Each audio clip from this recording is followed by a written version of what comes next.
नमस्कार। मैं हूँ अन्नपूर्णा और आज हम लोग तीज त्यौहार के बारे में कुछ जानेंगे। उसकी पूजा पाठ कैसे होती है ये भी विधि आज हमें बतानी है आप लोगों को। बहुत ही धूमधाम से ये पर्व मनाया जाता है और इन सामग्रियों का इस्तेमाल होता है। तो चलिए जानते हैं कि कैसे पूजा होता है। पूजा ये सुहागन अपने पति के लिए रखती है, उनकी लंबी आयु के लिए। और पार्वती जी भी ने भी अपने शिव जी के लिए ये व्रत रखा था जंगल में। और सुबह होते ही शिव जी की जो प्रतिमा बना के उन्होंने पूजा की थी बालू से, उसे नदी में प्रवाहित किया था। ये सारी सामग्रियाँ ये शिव पार्वती के कपड़े हैं और ये सारी चीज़ें ये छूने का सामान है जिसे हमें दान करना है। इस कथा के समय शिव जी के द्वारा पार्वती जी की कहानी बताई जाती है। इस कथा में शिव जी ने ये बताया है कि पार्वती जी किस तरह उनके लिए व्रत की थी और उन्हें पाने के लिए। तो इसलिए सुहागन स्त्रियां अपने पति के लंबी आयु के लिए ये पूजा करती हैं। सबसे पहले मिट्टी का प्रतिमा बनाया जाता है, उसे स्थापित किया जाता है और जल स्नान कराया जाता है। उसके बाद चंदन स्नान कराया जाता है। फिर उन्हें टीका लगाया जाता है, कुमकुम का प्रयोग किया जाता है। कुमकुम खाली हाथों से ना लगाया जाता है, ना लगाएं, उसे फूल में सटा करके कुमकुम का उपयोग किया जाता है। इस ढंग से प्रतिमा में शिव जी, गणेश जी, पार्वती जी की प्रतिमा बनाई जाती है और बहुत ही धूमधाम और हर्षोल्लास से ये पर्व पूरे भारतवर्ष में सुहागन स्त्रियां मनाती हैं। बहुत ही सरल विधि है और बहुत ही मनमोहक है। आप देख सकते हैं कि किस तरह से पूजा किया जा रहा है। इस पूजा में जल, चंदन, अक्षत, प्रसाद, फूल, पुष्प, भांग, धतूरा, कमल का फूल मुख्य होता है और इन सारी चीज़ों को चढ़ाया जाता है। जो भी स्त्रियां दान करना चाहती हैं उसे वो दान करती हैं। 2 समय इसमें पूजा किया जाता है, शाम को और उसके दूसरे दिन सुबह में। पार्वती जी को अपने सिनोहरा से ही सिंदूर लगाना चाहिए, ये माना जाता है सुहागिनों के लिए। और पूजा के उपरांत उस सिनोहरा में सिंदूर भर के फिर से रख देना चाहिए। सिनोरा हमेशा भरा रहता है। सुबह के समय पूजा के उपरांत अन्न दान किया जाता है और शाम के समय पूजा के उपरांत फल, कपड़े और प्रसाद दान किए जाते हैं। कुछ द्रव्य भी दान किया जाता है।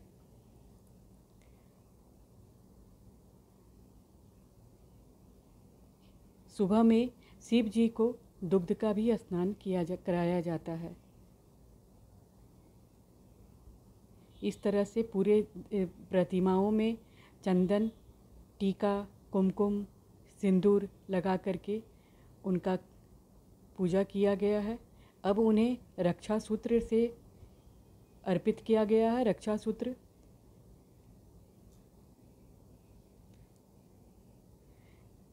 पूरे प्रतिमा को एक पुष्प माला से अर्पित करना चाहिए और इसके बाद ही बेलपत्र, भांग, धतूरा का प्रयोग करना चाहिए।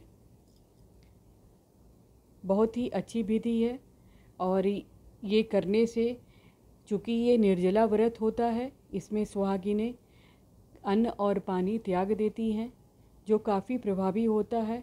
कहा जाता है कि इस पूजा के दिन उनके चारों तरफ ऊर्जा प्रदान होती है, क्योंकि वो निर्जला व्रत करती हैं अन्न और पानी त्याग कर। इस तरह से बेलपत्र को चढ़ाना चाहिए। बेलपत्र के पत्ते को उलट के चढ़ाया जाता है, कभी भी सीधा नहीं चढ़ाना चाहिए।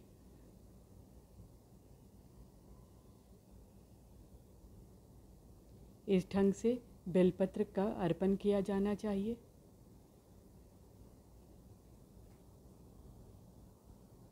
इसके बाद इन प्रतिमाओं पर पुष्प अर्पित किया जाएगा।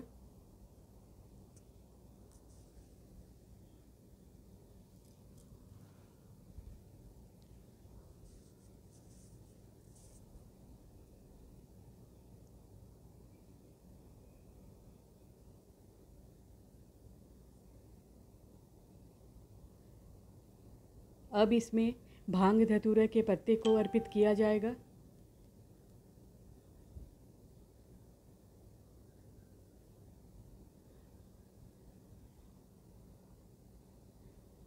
इस पर्व में शिव जी का ये कहना है कथा में कि संपूर्ण रात्रि जागरण करना चाहिए, भजन कीर्तन करना चाहिए और एक अखंड दीप जला के रखना चाहिए, जो आपका दिन शाम से लेकर और सुबह तक जलते रहना चाहिए। अब इस पे कमल का पुष्प अर्पित करना चाहिए। कमल का पुष्प जरूर अर्पित करें, ये काफ़ी शुभ माना गया है।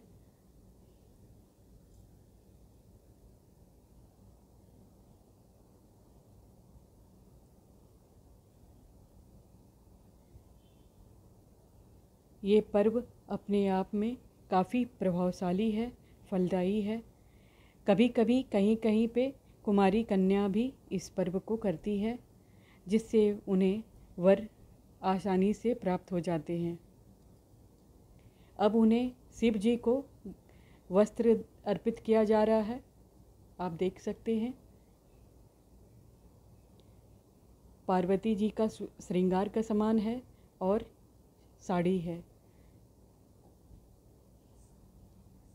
ये सारी सामग्रियां बाद में ब्राह्मणों को दान में दे दिया जाता है। और इस तरह से उन्हें वस्त्र पहना दिया गया है।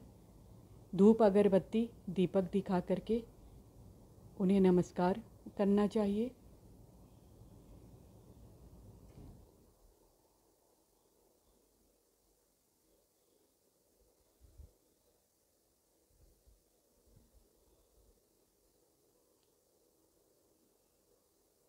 इस तरह से शाम का पूजा संपन्न हो जाता है और इसे इसी तरह से छोड़ देना चाहिए। फिर सुबह में इसके पूजा को संपन्न किया जाता है। अब वस्त्र के बाद फल और प्रसाद चढ़ाना है।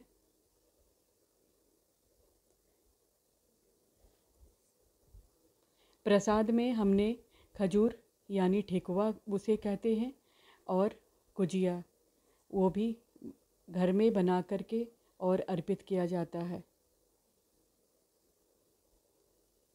फल में 5 प्रकार का फल चढ़ाया जाता है, जिसमें खीरा, अमरूद और खीरा अमरूद मुख्य है। छूने के समय मक्का ज़रूर छुएं, मक्का ज़रूर छूना चाहिए, मकई जिसे मकई बोलते हैं। और इस तरह से देखिए सारी चीज़ों को अर्पित करने के बाद जल से उन्हें चढ़ाया जा रहा है। जल से पूजा का समापन होगा। अब शिव जी को लौंग, इलायची और सुपारी खिलाया जा रहा है और कुछ द्रव्य अर्पित किया जाता है।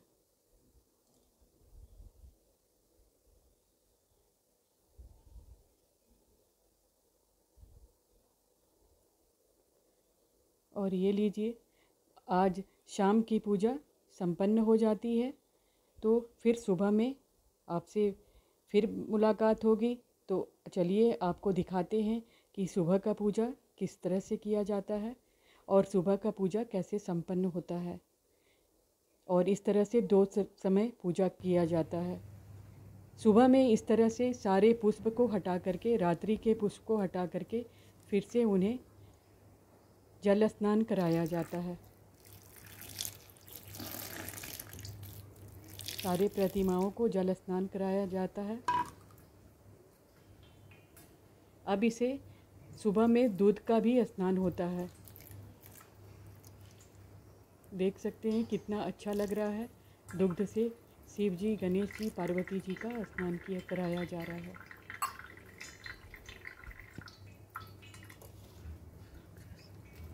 अक्षत चित देना चाहिए। उसके बाद कुमकुम, पुष्प, बेल, भांग पत्र ये सारे चीज़ें अर्पित करनी चाहिए।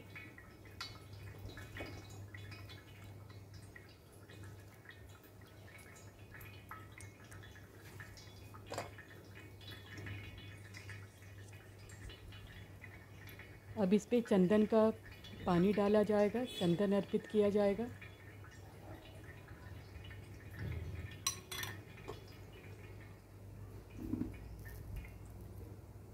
कुमकुम लगाया जाएगा और अपने सिंदूरा से फिर से पार्वती जी को सिंदूर लगाना है। और पूजा के उपरांत उस सिंदूर को, पार्वती जी के सिंदूर को अपने माथे पर भी, मांग पे भी टीकना है।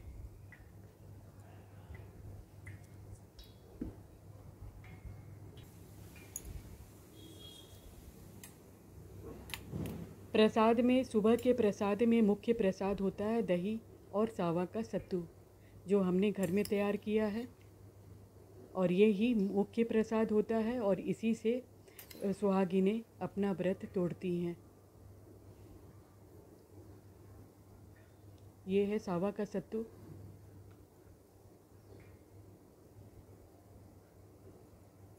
सावा के सत्तू को कैसे बनाया जाता है ये मैंने अपने डिस्क्रिप्शन बॉक्स में डाला है, आप देख सकते हैं, या फिर आप मेरे चैनल पर भी जा कर के देख सकते हैं। और इस तरह से सारे बेलपत्र, भांग, धतूरा इत्यादि अर्पित कर देना चाहिए।